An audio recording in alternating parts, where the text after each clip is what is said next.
ha sido tu error favorito? Yo creo que mi error favorito sí fue haber probado las primeras drogas. Y aceptar que eres un mentiroso, puta, es dolorosísimo. Si seguía donde estaba, iba a perder a mi familia.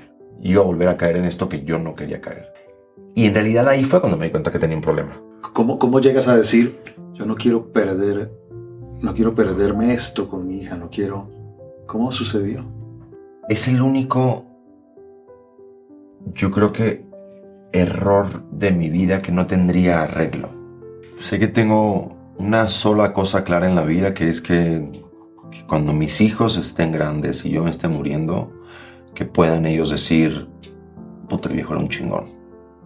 Necesitas tirar toda esta mentira que llevas construida a la gente que más amas, además, levantarte y decir, güey, necesito ayuda.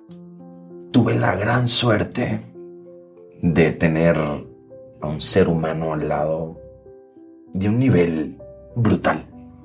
Y eso me salvó, literal. Bueno, pues bienvenidos a un episodio más del Rincón de los Errores. Hoy tenemos a un invitadazo que para mí es uno de los mejores actores de este país. Sí, nacido en La Habana, Cuba, llegó a México a sus 14 años y se enamoró de nuestro país. Comenzó su carrera hace más de 20 años participando en numerosas telenovelas. En el 2006 arrancó su carrera en el cine con el largometraje Cansada de besar sapos. Y siguió con proyectos como Arráncame la vida, La última y nos vamos, y En las buenas y en las malas. Lo hemos visto en teatro, en la obra Los bonobos y Parásitos. Ha destacado su trabajo en series como Ingobernable y principalmente en la serie Colosio. Entre sus últimos proyectos está La Jauría y la más reciente temporada de Narcos. Es un excelente papá, esposo y un gran amigo. Te admiramos mucho, Alberto. Lloro con todos los que presento, qué vergüenza. Muy bien. Bienvenido, Alberto. Bienvenido, Alberto Guerra. A nuestro rincón. Qué presentación, qué belleza.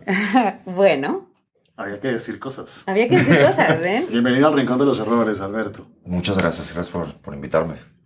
Como todos ustedes saben, Alberto, pues este es un espacio en donde errar es hasta bien visto. Y siempre empezamos a quemar ropa. Uh-huh. Vamos a hablar de algo, Alberto, que lo llamamos el error preferido, no porque uno prefiera andar cometiendo el error, ni porque sea un lujo, aunque uno haya aprendido cosas, sino que decimos error preferido a aquel error que hemos cometido muchas veces, o que fue tan fuerte, o que fue en una época tan común, que de una u otra manera no pasó desapercibido, que era favorito. Marcó la vida, como que en algún momento pudo haber sido un error preferido. ¿Cuál es tu error preferido? ¿O cuál fue tu error preferido? Fíjate que, no sé, o sea, ahora que lo dices, creo que en cuestión de vida, mi error preferido es seguirme adelantando a lo que estoy viviendo. O sea, seguir pensando en lo que viene, seguir con una expectativa, eso. Por lo menos ahora ya en la vida me cacho cuando lo estoy haciendo. Entonces ya me observo y digo, no, por ahí. Pero lo he hecho toda la vida. Entonces eso lo que hace es que te pierdes un poco de lo que estás viviendo. No gozas el momento que estás viviendo, profesional o personal o de lo que sea. Y sin embargo es muy difícil evitarlo. O sea, por más que tengo la capacidad de observarlo, pero no lo puedo evitar. Y esa parte tuya que se dedica a hacer eso, ¿para qué lo hace? Pues por joder, ¿no? A ti o lo por joderme, ¿no? Al momento sale presente. natural. No, esa no es la descripción de autosabotaje en el diccionario.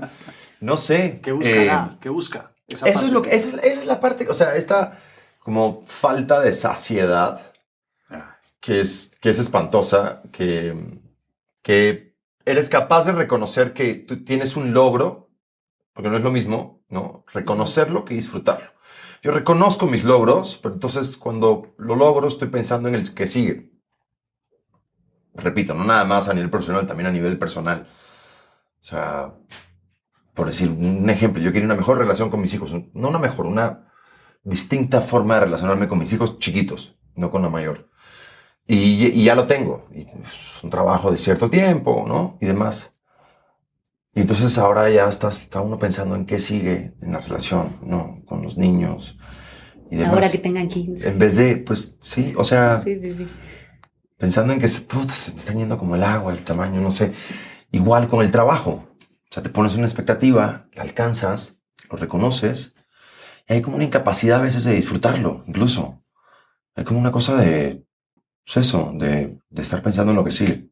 Qué interesante porque digamos que en esto que estamos haciendo con Mari hace un tiempo, pues usamos un sistema de desarrollo que tú te aplicaste un test y todo esto. Es correcto. Y ahora que estábamos viendo los resultados, ahí salía un punto que suele ser común en esta época de la vida y es que a mucha gente lleva por dentro la sensación de me faltan 20 centavos para el dólar, ¿no?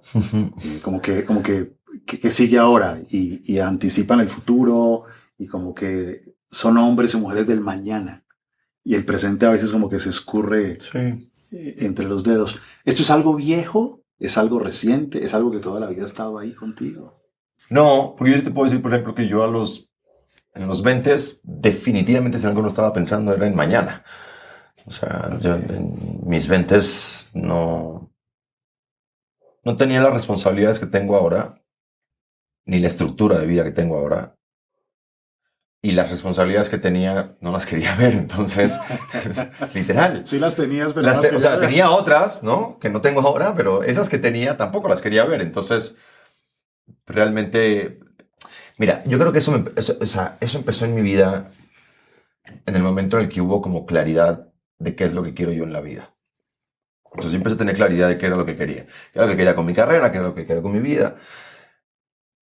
El problema es que siempre hay algo que mejorar. O sea, siempre hay otro paso que dar. Siempre pues, es la vida misma, ¿no? Es un día tras del otro, así hasta que te mueres. Todos los días son distintos. Y tener como esa claridad, pues saca otro defecto, que es buscar la perfección, ¿no? Entonces, tratar de ser perfecto en algo o hacer las cosas de una manera... Entonces, siempre, pues la perfección nunca la vas a alcanzar. Siempre la vas a estar correteando. Qué gracioso que sea tan, no sé si la palabra es gracioso, pero tan distinto el dolor o la vulnerabilidad que por lo que veo Alberto tenía a los 20 años y que tenga ahora. Porque si en ese momento la insuficiencia no estaba presente, o sea, eso se puede transformar así tanto. O sea, tú puedes tener el dolor de la insuficiencia a una edad y luego por completo el de, no sé, ¿cuál será el que tenía, el que no le importaba nada? Lo que pasa es que a veces se lo activan a uno experiencias de la vida. Entonces uno, a veces a los 20 años puede que tenga esta sensacioncita, pero uno anda evadiéndola, exacto, otras cosas. A eso iba. O sea, Y de pronto, pum, te nace un hijo, o de pronto, pum, empiezas a trabajar, o de pronto, pum, pasan cosas donde no puedes fallar, o no puedes equivocarte, o tienes que lograr hacerlo bien, Claro, porque... o empiezas a conocerte nada más. Yo, tal cual lo que dijiste, yo en mis 20 me la pasé evadiendo la realidad. Eso iba a decir, la estrategia con de la alcohol, evasión. con drogas, con lo que se pudiera. Una vida, con lo que se pudiera, pero además con una vida completamente banal.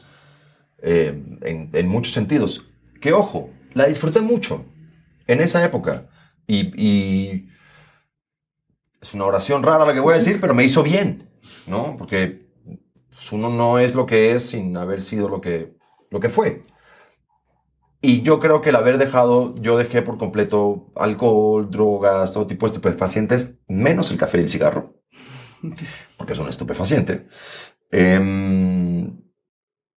entonces ahí hay una confrontación con la realidad, y eso es lo que te hace... Yo, por lo menos ahora tengo la capacidad de observarme y darme cuenta, ¿no? Estás haciendo esto...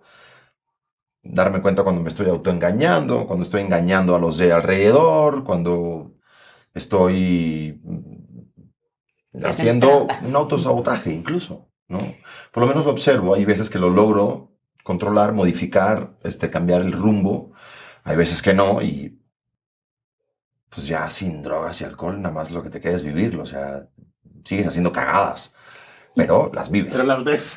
Las ves y las tienes que vivir. Pero es que ve qué interesante entonces, porque al final realmente el dolor era el mismo, nada más que la estrategia era otra. O sea, su manera de afrontar la insuficiencia que te daba lo que fuera en ese momento era evadiendo y haciendo cosas que le hacían eso. Ahora, pues no sé cuál sea la estrategia, ahora veremos, pero... Además que en el examen, porque ahora lo vi rápido, y claro, ya no salen las drogas, y ya no son las drogas, salen otras, más elaboradas, más finas, menos impactantes. No me jodas, estoy saliendo de Guatemala para Guatemala. ¿Cómo?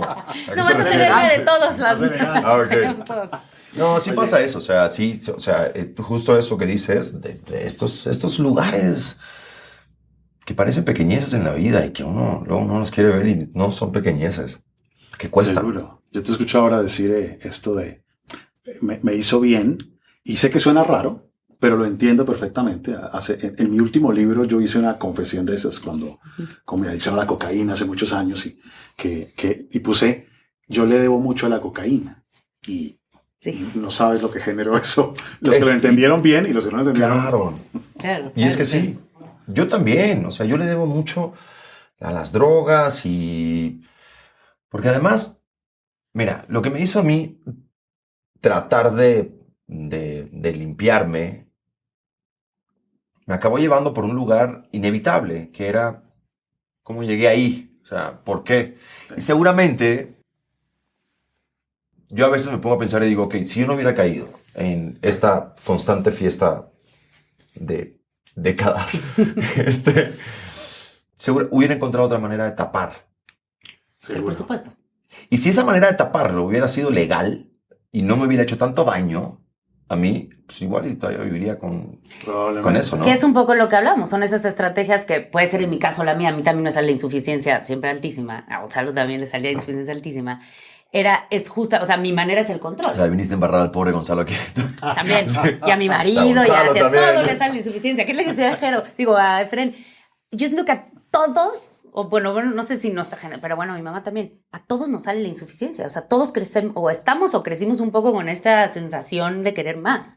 Mira, yo voy a decir algo que también es un poco, va a sonar controversial y más porque soy cubano, pero no tiene nada que ver con eso. El capitalismo tiene mucho que ver en eso. Claro. O sea, el estilo de vida al que nos dictó en algún momento una sociedad económica específicamente a decirnos, esta es la manera en la que tienen que vivir, esta es la mejor manera en la que tienen que vivir, pues no hay límites. Más es mejor. Exacto. Y no hay límites además. Porque entonces cuando tú aspirabas a tener la mansión y el Ferrari y el jet, llega un güey y pone con la NASA algunos cohetes al cielo, entonces ahora quieres ser Elon Musk. Sí, sí. Entonces ahora todos queremos ser Elon Si no Musk. te falta. Claro, porque si no te falta. Entonces, ahora yo quiero ser ese tipo que perdió 148 billones de dólares en un año. Por favor. Sí, O sea, no sé, es muy raro. No hay un límite en ese sentido. Mira que yo siempre he dicho que la cocaína es la droga del capitalismo. Claro. Es cierto. Porque es más. Claro que a la media hora, cucaracha, y entonces te toca otra vez más. Y además es reproductiva. O sea, tú lo ves en las películas como El Lobo de Wall Street, todas las películas estas de los brokers de Wall Street. Ahí todos está. ellos. Claro, además. O sea, los Sí, 80s y los 90s se movieron. Sí, sí. O sea, toda la economía de Estados Unidos se movió alrededor de una bola de cabrones empericados. Es surreal. Así fue. O sea, lo piensas y dices, esta gente, ¿no? Era la que estaba moviendo el mundo. Declararon la década de la autoestima, los 80. Imagínate. Era la autoestima, lo que no sabían es que había Claro. otras No, cosas. no, para tener autoestima, Sí, sí, imagínate. sí. ¿Basado en qué? Sí, sí. Bueno, pero en esa investigación personal que tú haces, como en todo este tránsito, y si me lo permites, hay gente que se mete una línea de cocaína una vez al año. Ya. Yo no sé cómo lo hacen. Yo y ya. tampoco y los felicito. Claro, o sea. Pero a otros nos sucede que nos enganchamos. Sí, sí. Y nos enganchamos porque nos funciona para algo. ¿Te funcionaba para qué? Porque tú sí te enganchaste a diferencia de otros que no se enganchan.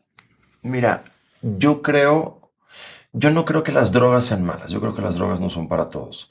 Y ahí es donde sí está el factor, ok, es una sustancia adictiva, pero entra el factor personalidad. O sea, Por supuesto. o tienes una personalidad adictiva o no. O sea, a mí si me dejan me vuelvo adicto a cualquier cosa. A jugar Tetris, al Instagram, a jugar Backgammon, a apostar, a lo que sea. O sea, hay una personalidad ahí. Yo no creo que las drogas como tal sean malas. Ninguna, de hecho. Creo que no son para todos y no todas son para todos. Cosa rara, viniendo, ¿no? Decirlo, pues, siendo un adicto, pues, no lo soy, pero es una realidad. Y creo que entenderlo como un problema de salud, no un problema, o sea, de salud mental, evidentemente, va a cambiarlo por completo. Cambiaría por completo la manera en la que lo abordamos. Porque entonces ya entra en en un autoconocimiento Claro.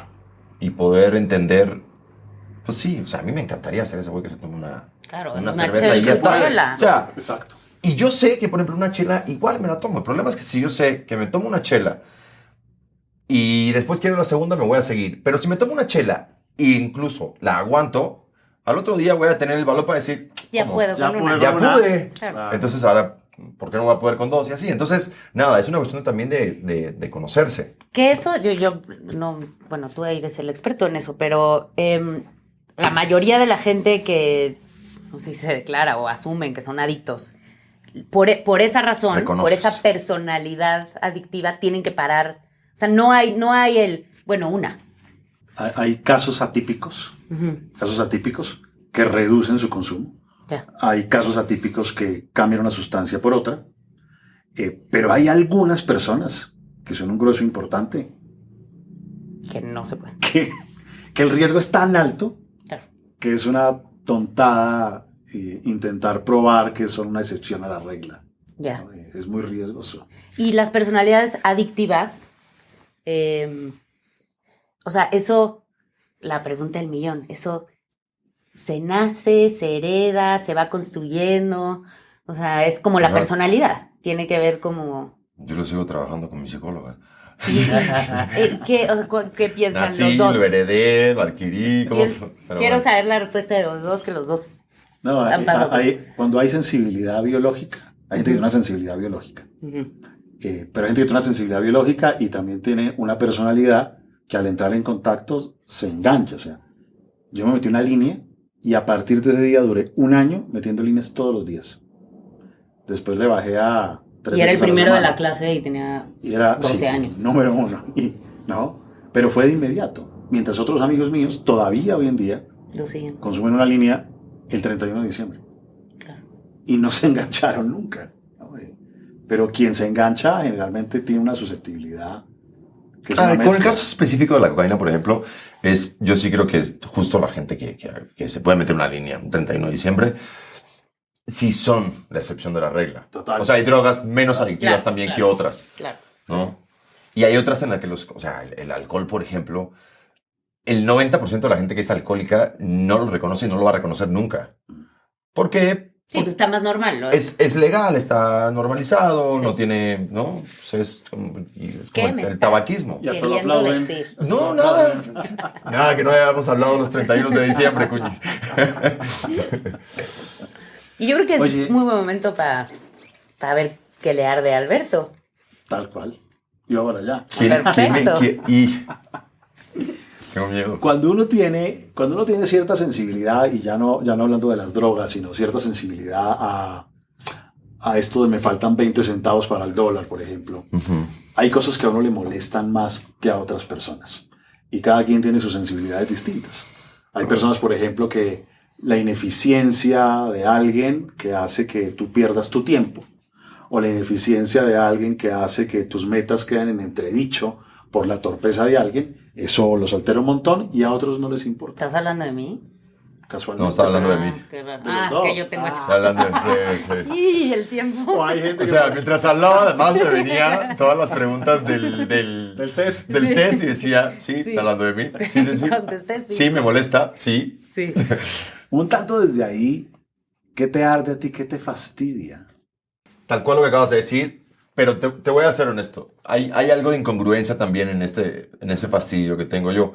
Porque a mí me jode mucho que jueguen con mi tiempo, por ejemplo, por poner un ejemplo, ¿no? Que lleguen tarde, que... Sin embargo, yo no estoy exento de hacerlo también. No es la regla en mi caso, trato de ser puntual, trato de ser cuidadoso, no siempre puedo. Pero cuando me pasa a mí, yo sé que es justo un asterisco, digamos. Cuando le pasa a alguien más, me lo tomo personal.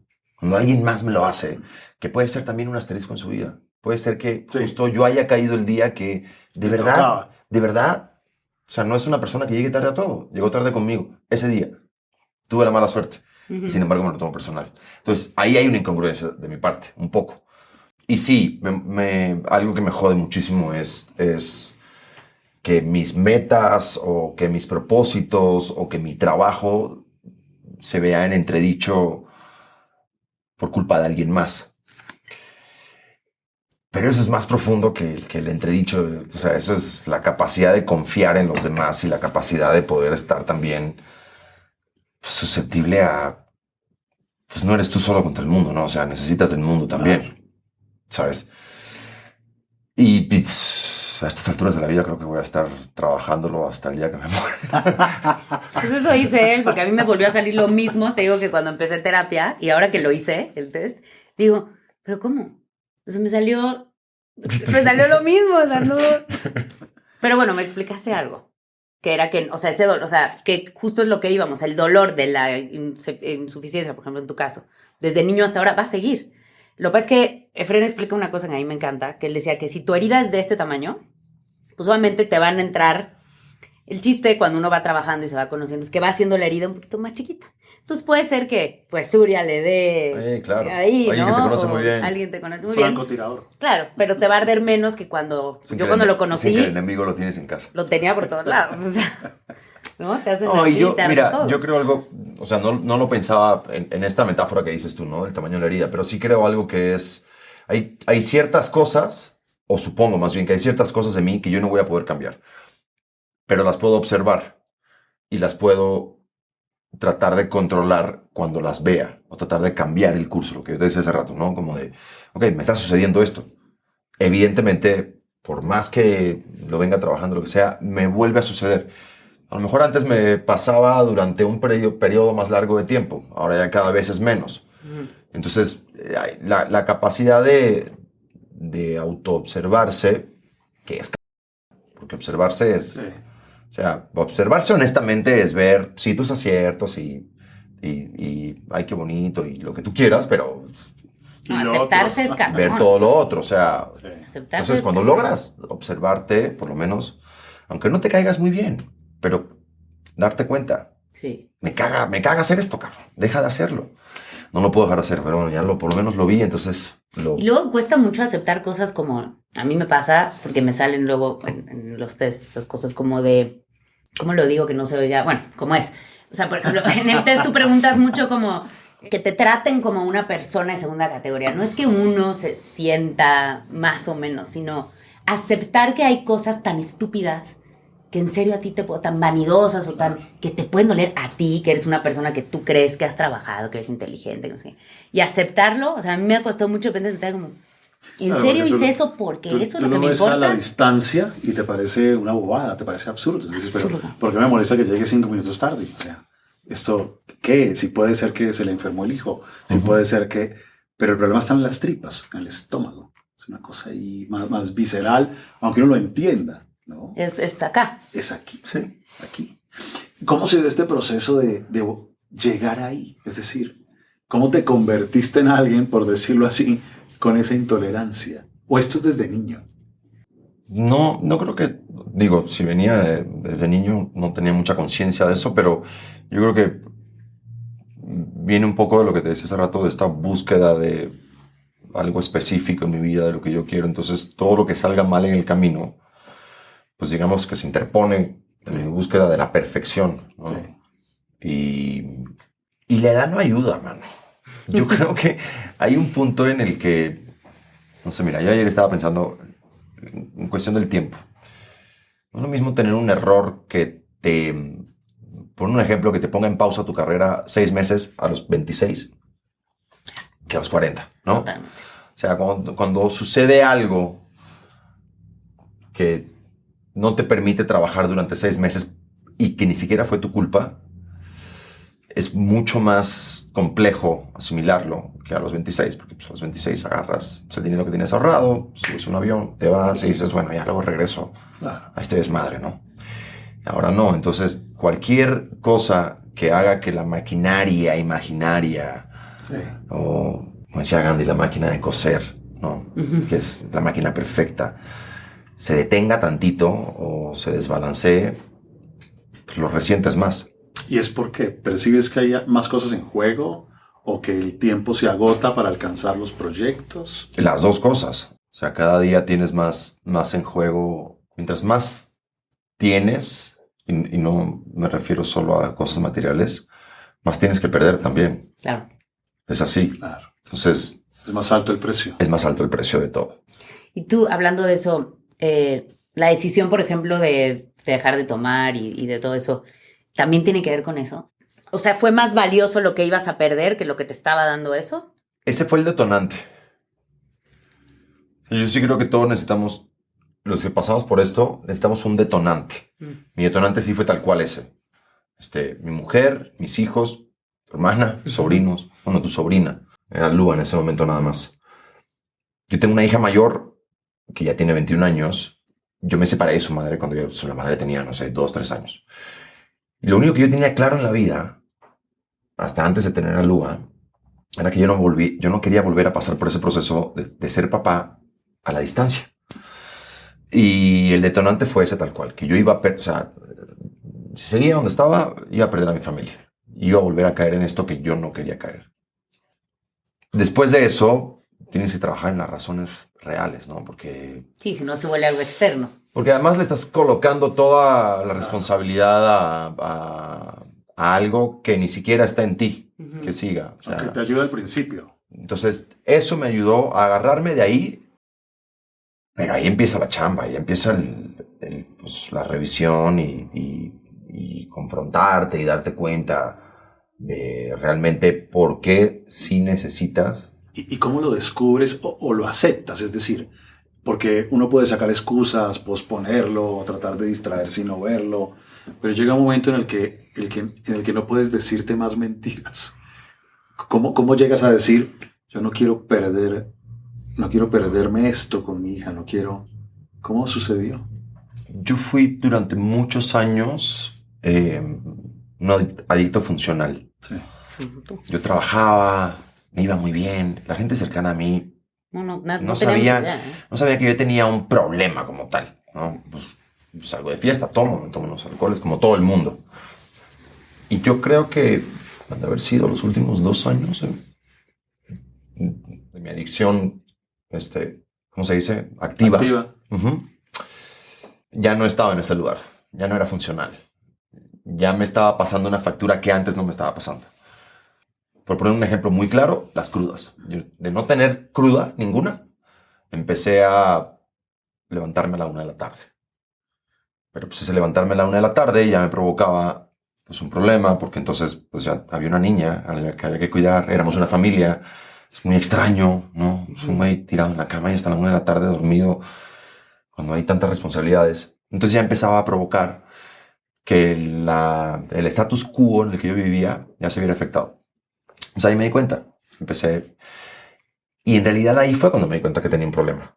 Que dije, me está pasando esto. A ver, vamos a relajarnos, ya vamos a ponerle pausa. ¿Cuál pausa, güey? No puedes. Llevas tantos años haciendo lo que tú creías, que controlabas algo que en realidad te tenía agarrado. Creías que podías. Yo juraba que en cualquier momento yo iba a poder decir, claro, ya está bien, quiero creer que hubo algo un día medio milagroso que me hizo verlo y decir, no hay más. O sea, necesitas tirar toda esta mentira que llevas construida a la gente que más amas, nada más. Levantarte y decir, güey, necesito ayuda. No puedo solo. ¿Pero cuál es el pedo? Pues este. Y eso hice. Y tuve la gran suerte de tener a un ser humano al lado de un nivel brutal, con una inteligencia emocional que yo no tenía, de la que yo no era capaz de... Yo ni siquiera sé si yo hubiera sido Surya, si hubiera hecho lo que ella hizo. Ni siquiera lo sé. O sea, no... Tendría que estar en esa situación, realmente. Claro. Pero ella lo hizo. Y eso me salvó. Literal.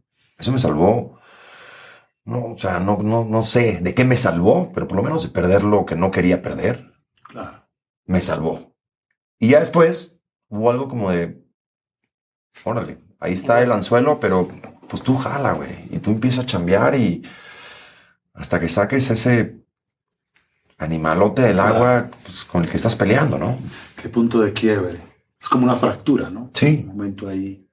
¿Y eso cómo se experimentó? Porque es decir, hay gente que dice, es como si hubiera fallado, es como si hubiera fracasado, es como si yo que creía poder con todo me doy cuenta que no puedo con todo. Es como un momento de humildad o de pequeñez. ¿Cómo lo viviste tú? Todo lo que acabas de decir, todo, y en una bola de nieve.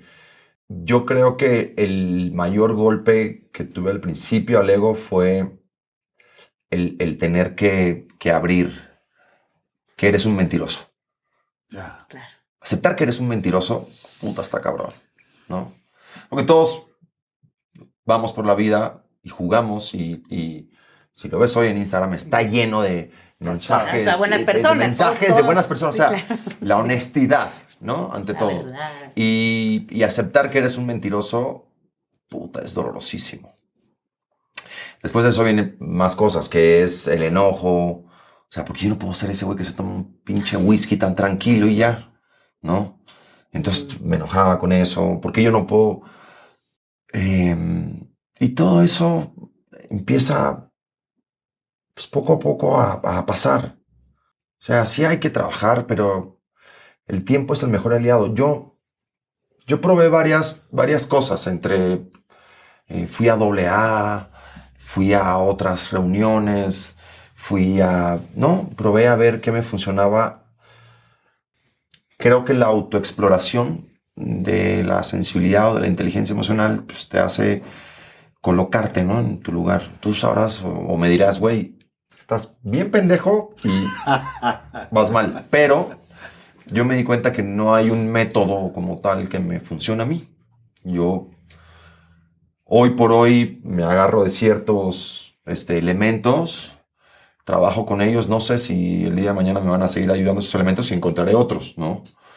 Y así, porque para mí sería como poner esa misma carga una vez más como lo de la familia, como mientras yo esté junto a mi familia, todo va a estar bien, pero pues entonces, ¿qué? Sí, si un día se divorcian, ¿qué Si va un a día nos pasar? ¿Vas a divorciamos, ¿qué va a recaer? pasar? O sea, ese día no voy a dejar de ser padre, yo ese día no voy a dejar de tener las responsabilidades que tengo hoy. Entonces yo le quito ese peso, pero también se lo quito a cualquier tipo de método que yo tenga para mantenerme limpio. Y el más bonito que he encontrado es sentarme a pensar. Bueno, llegamos a una de mis partes preferidas, que es la del error favorito. ¿De qué? El error favorito. Pero te vamos a explicar en qué consiste el error favorito. Sí, porque ya fue al principio, pero este es otro. Sí. Este es un tipo de error que lo hace a uno un mejor ser humano, que lo hace a uno aprender cosas, que lo hace a uno conocerse más, que lo hace a uno tomar ciertos rumbos para que seas más dueño de ti. Y si pensamos un poco en esa idea, ¿cuál ha sido tu error favorito? Yo creo que mi error favorito sí fue haber probado las primeras drogas. Y digo las primeras porque la adicción no es un error, ¿no? La adicción es, pues, sigo sin saber bien qué es, pero pues ahí está, básicamente. Pero sí, pues me ha llevado por lo menos por una vida bastante movidita. Y en los últimos años de necesario, obligatorio, de mucho trabajo interno. ¿Y qué terminaste sacando de todo ello? O sea, ¿en qué, o en quién más bien, te estás convirtiendo después de esa transición? No sé en qué me estoy convirtiendo.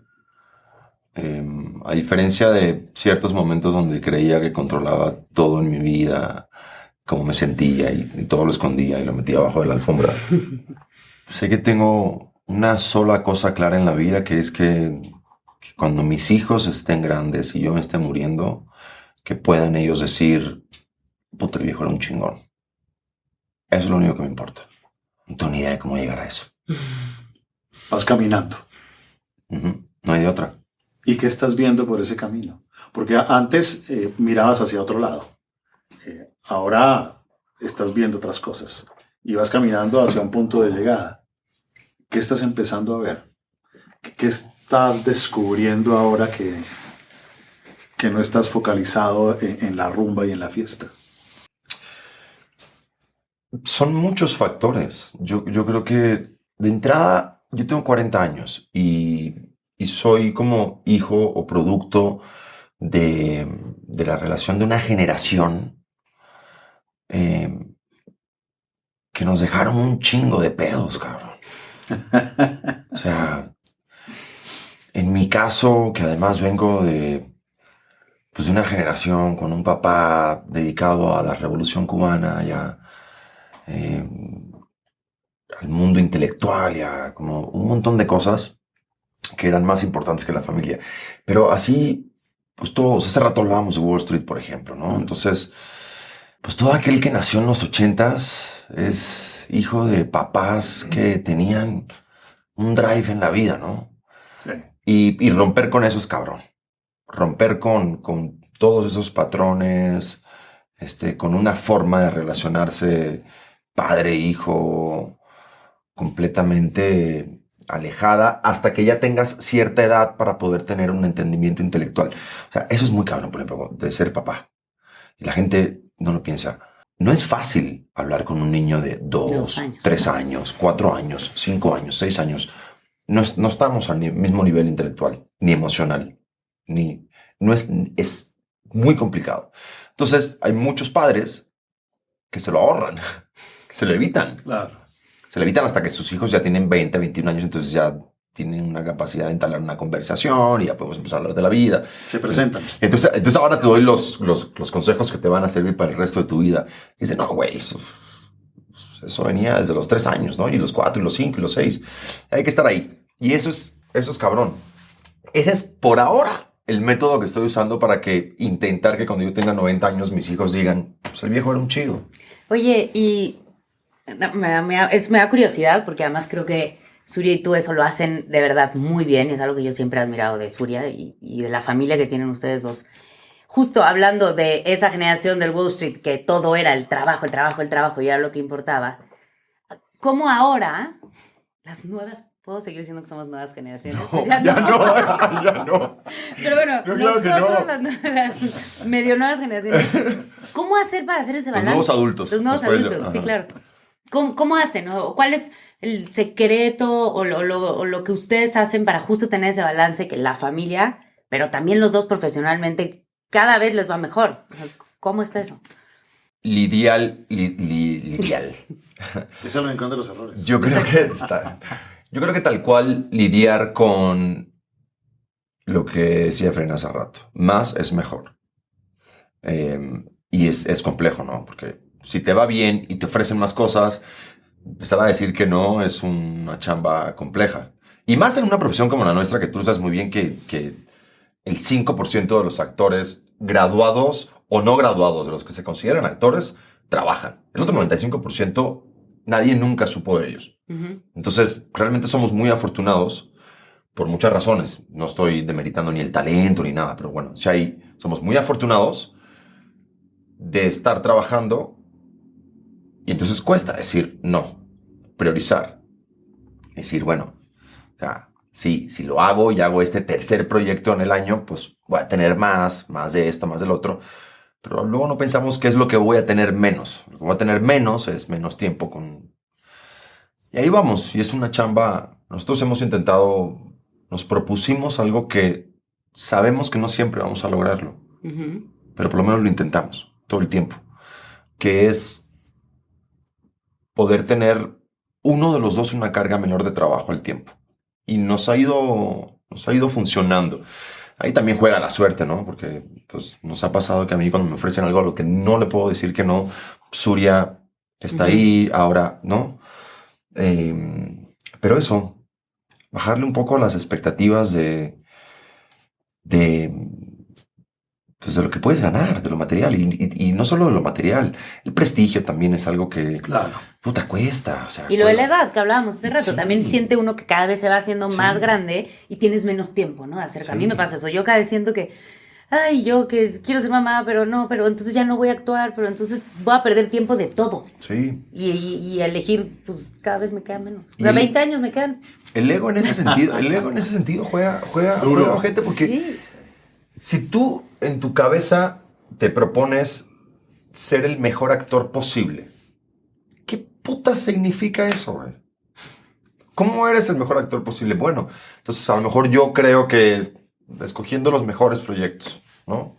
Sigue siendo completamente subjetivo, porque sigue siendo algo que yo creo. O el mejor papá del mundo también. O el mejor papá, pero bueno, en el caso de cómo tratar de estar más con mis hijos y lidiar con eso, es Pues eso, quitarle importancia. O sea, yo hoy por hoy tengo en la vida claro que soy narizón. Todo lo demás va y viene. Con esta nací, con esta voy a morir, pero pues quitarle importancia a eso. Me llama mucho la atención lo importante que es en todo lo que nos has contado, tus hijos.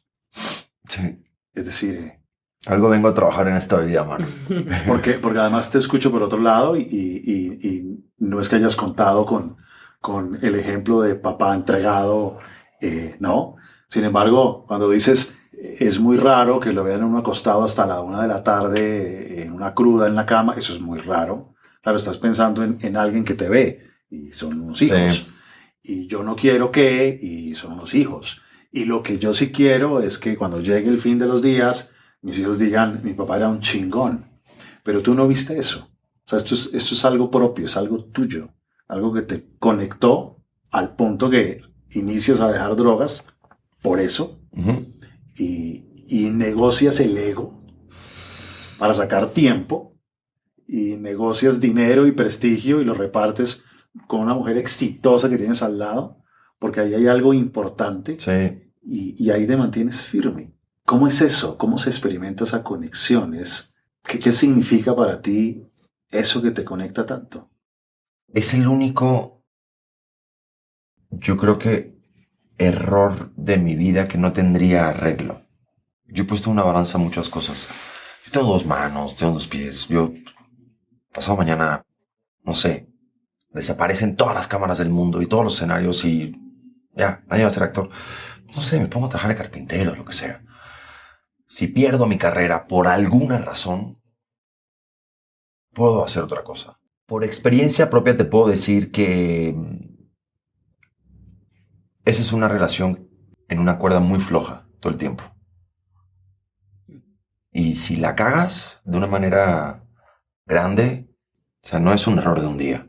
Cagar la relación con padre-hijo o madre-hijo, yo no creo que sea un error de un día. Es un error de 20 años, de 30 años, pero a veces no te das cuenta. Y te pasaron 20, 30 años por encima. Es algo que yo no me quiero permitir. O sea, te puedo decir y puede sonar mamón, cliché y demás, pero pues sí, encontré algo que es mucho más importante que yo mismo, que cualquier cosa que tenga que ver conmigo. Mi carrera, mi estabilidad, mi coche, mi prestigio, mi fama, mi bla, bla, bla, mi cuenta de banco. O sea, esto es más importante que algo que tenga que ver conmigo. Yo no les puedo evitar sufrimientos a mis hijos, pero les puedo evitar o tratar de hacerlos entender los míos, ¿no? Y a lo mejor con eso lograr pues a estos se los evité. Ya ustedes tendrán los suyos, ¿no? Y trabajarán lo suyo, lo que tengan que trabajar. Y eso es más importante que yo. Mucho, mucho más. Y se te siente. Sí. Qué chévere. Gracias. Me conecta un montón también. Muchas gracias. Tremenda responsabilidad esta. Sí. Pero qué hermoso. Pero además lo decimos mucho, ¿eh? Nuestra, como dices tú, generación de nuevos adultos. Hablamos mucho de qué mundo le estamos dejando a nuestros hijos. Puta, ¿y qué hijos le estamos dejando a nuestro mundo? Sí. No, o sea... Sí. No, y la relación, sobre todo hablando de la conexión que hoy los papás están tratando de fomentar con los niños, creo que todo se basa en la conexión, o sea, en cómo... Claro. Y creo que tiene que ver un poco porque en algún momento sentimos que nosotros no tuvimos esa conexión, ¿no? O que los papás no eran tan afectivos, ¿no? Que el decir un te amo de un papá a un hijo era raro. Eso es para los novios, ¿no? Como que había una cantidad de cosas que ahora... Claro. Pues están tratando ustedes de cambiar y que tienen que ver con la conexión. Que a la vez, imagínate, o sea, si eso sentimos nosotros con nuestros padres de los 80s, ¿cómo era en 1930? Los abuelos. 1918, o sea, era... No se sabían ni el nombre. No. O sea, yo ahora, el otro día lo pensaba. Yo ahora me preocupo, de repente, no sé, me voy a ir a trabajar ahora unos 3 meses. En esos 3 meses ya hay tecnología, ya yo diario tengo un contacto con mi familia o con quien yo quiera. Y además de eso, hay vuelos de avión diario, entonces en algún momento de esos 3 meses, 2 o 3 veces vendré a verlos. En 1915, el tipo agarraba el maletín y decía, familia, me voy 9 meses a buscar y regreso después. No era una opción. Entonces, tampoco sirve de nada echarle una carga ni a los papás, No, eso es lo que cada uno le toca. A nosotros a lo mejor nos está tocando esto, entre muchas otras cosas, lidiar con muchos cagaderos que nos dejaron generaciones anteriores y nuestros hijos lidiarán con los que le dejaremos nosotros también. Puta, si podemos colectivamente dejarles cada vez menos desmadritos, está bueno. Por supuesto. Y hoy tenemos menos excusas. Exacto. Y hay que hacer que las cosas pasen. Sí. Porque la gente, es decir, para alguien echarse flores a sí mismo, como yo soy un buen padre, cualquiera. Pero uno no es lo que dice, uno es lo que hace. Exacto. Los actos concretos. Yo tengo buena comunicación con mis hijos, preguntémosles. Claro. Yo les dedico tiempo, muestre.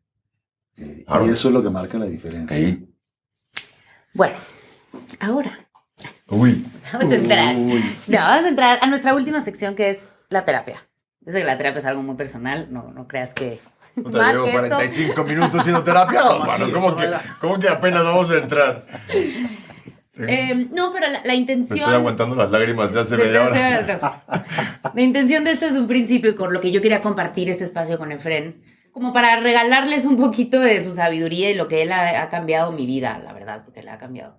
Entonces, este espacio es como si tú quisieras preguntarle algo para ti, o sea, como algún tip o algo que tú quisieras preguntarle, o para la gente que te sigue o que nos ve, que siempre te pregunten y que de repente no tengan acceso a él o a gente que les ayude. Bueno, te voy a decir una cosa. Tú siendo alguien que conoce muy bien el tema, ¿qué consejo de rutina, digamos? Generalmente los adictos solemos huir de las rutinas y de algo que nos afiance a algún lugar. Y eso fue a mí mucho de lo que me costó, porque yo hice un trabajo bastante solitario los primeros 3 años. Y pues ahí vas entendiendo a ver qué pedo, ¿no? En cuestión de rutina o en cuestión de el famoso solo por hoy, ¿qué consejo le darías tú a alguien de ciertas cosas? Obviamente no tienes que dejar tu trabajo y vivir aquí, pero ciertas cosas que pueden ayudar cuando uno se levanta, cuando uno se siente de cierta manera, cuando entra la ansiedad, cuando entran las... ¿Qué consejo le darías a alguien? No es para mí, es para un amigo. Claro. Mira, hay algo que yo experimenté también en mi vida y que lo veo todo el tiempo, es que muchas personas tienen esta historia interna de la rebeldía y de no voy a hacer nada que me impongan. Si se me ocurre a mí, sí, pero si me lo imponen, aunque tengan toda la razón, no. Y la gente que no se droga entonces es aburrida porque son normalópatas y yo soy como extraterrestre y entonces yo a mi manera y una lucha interna que hace que no pueda madurar uno a cierta velocidad, en donde hay cosas que no son perder. No es que si yo hago caso estoy perdiendo, no es que si yo asumo una sugerencia estoy dando mi brazo a torcer o perdiendo mi libertad. No importa quién lance la semilla, lo importante es que caiga en un terreno fecundo.